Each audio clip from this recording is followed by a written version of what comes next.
네, 전해드린 것처럼 이건희 삼성그룹 회장이 오늘 서울 삼성병원에서 별세했습니다. 한국 재계를 대표하는 인물이었던 만큼 큰 파장이 예상됩니다. 네, 김대호 소장님과 관련 내용 짚어보겠습니다.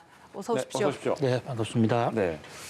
2014년이었으니까 병상에 누운 지 6년여 만에 이렇게 별세 소식이 들려왔는데 올해 의식을 회복하고 자가 호흡 상태로 건강 상태가 큰 변화가 없는 것으로 그동안 전해졌어요. 갑작스러운 사망 소식이 좀 많은 분들에게 충격으로 전해졌을 것 같아요. 네, 이건희 회장하면 현재 지금 지구상에서 가장 자금력이 센, 돈이 가장 많은 사람 중에 한 명이고요. 또 경제계는 물론이고 정치, 사회, 문화에 이렇게까지 가장 영향력이 큰 인물입니다. 우리나라의 이 재벌이라는 것을 넘어서서 세계적인 인물이죠.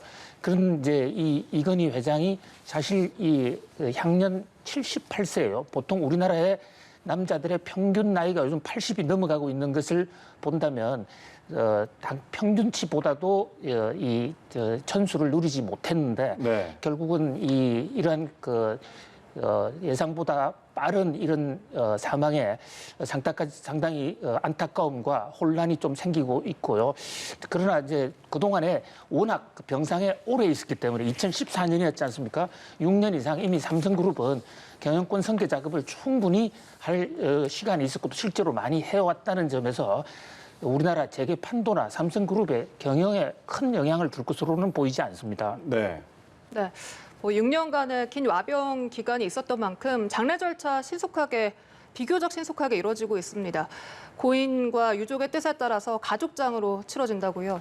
그렇습니다. 1987년에 이건희 회장이 회장을 승계했는데 그 해에 선대 창업주인 이병철 회장이 1987년에 돌아가셨거든요. 네. 그때 이 하이아트 호텔 옆에 상갓집에 갔었던 생각이 엊그제 같은데 벌써 세월이 흘러서 23년 동안 재임을 하고 건희 회장도 세상을 떠났습니다.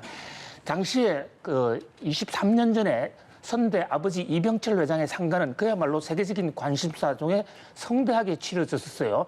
그때 특히 큰아들, 둘째 아들, 셋째 아들 누가 경영권 승계를 하느냐 문제가 복합적으로 얽혀 있었는데요. 이번에는 이미 이재용 부회장으로의 승계가 상당 부분 진행이 돼 있었고 또 오랜 기간 병상에 있었기 때문에 아버지인 이병철 회장 23년 전의 상보다는 상당히 조촐하고 또 신속하게 장례 절차를 진행을 할 것으로 보입니다. 네, 말씀하신 이병철 삼성 그때 당시 물산 삼성 상회 창업주가 터전을 닦았다라고 하면 글로벌 기업으로 계속해서 발전시킨 거는 고 이건희 회장인데 글쎄 이 회장이 지나온 길을 되짚어 본다라고 하면 사실 삼성하면 여러 가지가 떠오르는데 반도체, 휴대전화 여러 가지가 떠오르는데 이건희 회장이 지나온 길을 되짚어 본다고 하면 가장 큰 성과는 어떤 거라고 볼 수 있을까요? 가장 큰 것은 역시 품질, 기술 혁신을 한 대목이 아닌가 하는 그런 생각을 해봅니다. 네. 사실 삼성그룹은 1938년에 일제시대 때 출발했습니다. 당시에는 자그마한 물산회사, 무역회사로 외국에서 좀 싼 제품을 사다가 국내에서 이윤을 남기고 파는 전형적인 무역상에 불과했었죠. 물론 그 선대 이병철 회장이 해방 이후에 반도체의 터전도 닦았고 전자산업의 터전도 닦았습니다. 특히 제일모직을 통해서 모직 산업도 일으켰고요. 그러나 이제 이 아들 대인 이건희 회장 대에 올 때까지만 하더라도 다른 기업과의 차이가 그러니까 삼성과 다른 기업과의 차이가 그렇게 크지 않았고 네. 또 그 당시에 한국 경제의 가장 고질적인 문제가 품질, 불량률이 높다는 것이었습니다. 당시 스마트폰이라든지 전자제품의 약 10% 이상이 불량으로 취급되고 있던 그래서 한국산 하면 싸고 품질이 좋지만 그러나 고장도 많다. 이런 악명을 갖고 있을 당시에 이건희 회장이 해승가처럼 나타나서 신경영이라는 것을 했었죠. 특히 1993년의 이 프랑크푸르트에서는 신경영에서 아내와 자식은 빼고 다 버려라. 사실 이 시그널은 품질을 향상하기 위해서는 어떤 일도 할 수 있다 이 얘기였거든요. 실제로 좀 품질이 나쁜 제품은 유명한 삼성 화형식이라는 걸 통해서 뭐 웬만큼 쓸 수가 있음에도 불구하고 신제품을 전부 불태워서 버리는 그런 퍼포먼스를 하기도 했습니다. 네. 그리고 품질이 조금이라도 나쁘면 그것을 인사고과에 철저하게 반영을 했고요. 이른바 1993년에 프랑크푸르트 선언 또 이어진 신경영 이런 것을 통해서 우리나라 품질이 혁신적으로 올라갔고 그를 통해서 삼성전자 또는 삼성의 각 그 계열사 또 제품들이 세계적인 기업과 세계적인 제품으로 우뚝 올라서는 결정적인 계기를 마련했고 거기에 이건희 부회장의 공이 가장 크다고 하겠습니다. 네. 뭐 이렇게 재계를 대표하는 인물이 향년 78세로 영면에 들게 됐는데 이건희 회장의 와병 기간 동안 삼성은 순탄치 않았습니다. 그 6년 동안 뭐 이재용 부회장 각종 송사에 휘말리면서 많은 뭐 송사가 있었는데 국정농단 파기환 송심도 내일 재개가 되고요. 또 분식회계, 노조화해 재판도 이어지고 있습니다. 앞으로 이재용 부회장의 삼성 어떤 모습이라 보십니까? 네, 삼성이 지금 고민이 많죠. 특히 경영권 승계 과정에서의 이 불투명한 국정농단 사건에 연루된 일련의 정치적인 행보 또는 세금을 적게 내기 위한 이 불법 편법 승계 작업 이런 거 이제 재판도 지금 2건이나 걸려 있는데요. 이건희 회장이 아버지인 이건희 회장, 78세로 돌아가신 이건희 회장이 품질을 통해서 삼성과 한국 경제를 세계의 반석 위에 올린 그런 높은 업적을 세우긴 했지만 또 다른 한편으로 이건희 회장의 가장 큰 약점이라고 그럴까요? 세금을 내지 않는 경영권 승계. 이것을 오래전부터 사실 해와서 여러 번 법정을 들락날락하기도 했습니다. 특히 에버랜드, 제일모직의 전신인 에버랜드의 불법 승계, 그러니까 전환사채를 통해서 아들 이재용 부회장에게 승계를 해주면서 세금을 많이 탈루했다. 그때부터 시작된 소송이 지금 15년째. 사실 지금 삼성물산의 합병 승계도 그 뿌리가 이 건희 부회장의 이 제일모직 전신인 에버랜드 사건으로부터 연유하는 것이거든요. 네. 그런 관점에서 볼 때 지금 승계 작업이 상당 부분 진행이 됐다고는 하지만 이 3세 경영을 열어가야 될 이재용 부회장으로서는 아버지의 나쁜 점은 버리고 또 좋은 점은 승계해야 되는 그런 이제 중대한 이 리더십의 어떤 시험대에 섰다. 이렇게 볼 수가 있겠습니다. 네. 이재용 부회장은 2018년에 구치소에서 석방된 이후에 인공지능이라든지 뭐 5세대 이동통신, 바이오, 반도체, 뭐 4대 미래 성장 사업을 선정해서 발표하기도 했는데 그래서 이 분야에 있어서 삼성전자의 위치가 국제적으로 보면 어느 정도 위상을 갖고 있다고 볼 수 있을까요? 지금 삼성전자의 국제적 위치는 사실 최선두급이라고 볼 수가 있죠. 포춘이 발표하는 세계 그 기업 순위 랭킹에 보면 삼성전자는 이미 10위권 또는 어떤 경우에는 4위, 5위권까지 올라가 있고요.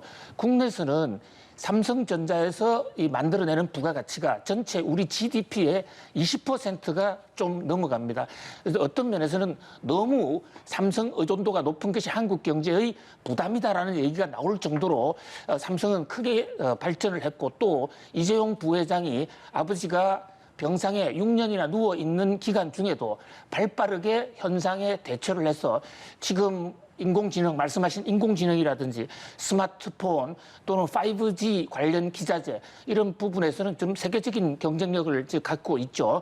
그런데 이제 다만 이 이재용 부회장의 이 재판이 2건이나 눈앞에 걸려 있고 하나는 국정농단 사건의 지금 대법원 파기환송심 네. 또 하나는 지금 그 이 삼성물산 합병 이런 문제들이 기업에 부담을 줄 수 있을 것 같고요. 또 하나는 이건희 회장 아버지의 이 상속 문제입니다.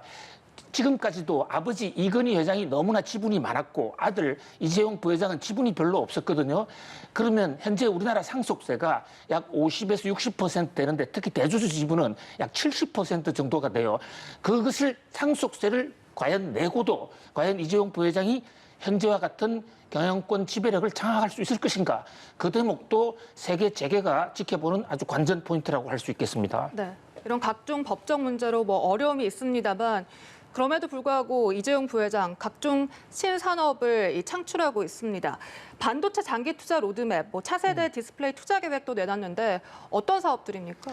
특히 이재용 부회장의 그 역점, 기대를 많이 끄는 것은 반도체 중에서도 아버지가 주로 해왔던 메모리 반도체보다는 비메모리 쪽으로 나아간다는 겁니다. 이게 뭐 말이 어려워서 메모리, 비메모리 사실 쉬운 겁니다. 이 메모리는 네. 한번 기억이 되면 기억만 하는 이런 반도체인 반면에 비메모리 쪽은 스스로 계산도 할 수 있는 이런 고급 반도체거든요. 그동안에 삼성전자는 메모리 쪽에 사실 주력을 해왔죠. 그래서 덩치 면에서는 1등이었는데 압도적인 1등이었는데 가동률, 수익률 면에서는 좀 부족한 점이 없지 않았습니다. 바로 이재용 부회장의 상징은 이 비메모리로 나아가는 그러니까 파운드리를 통해서 그 생각하는 반도체, 스스로 작동하는 반도체, 여기에 지금 집중 투자를 하고 있지 않습니까?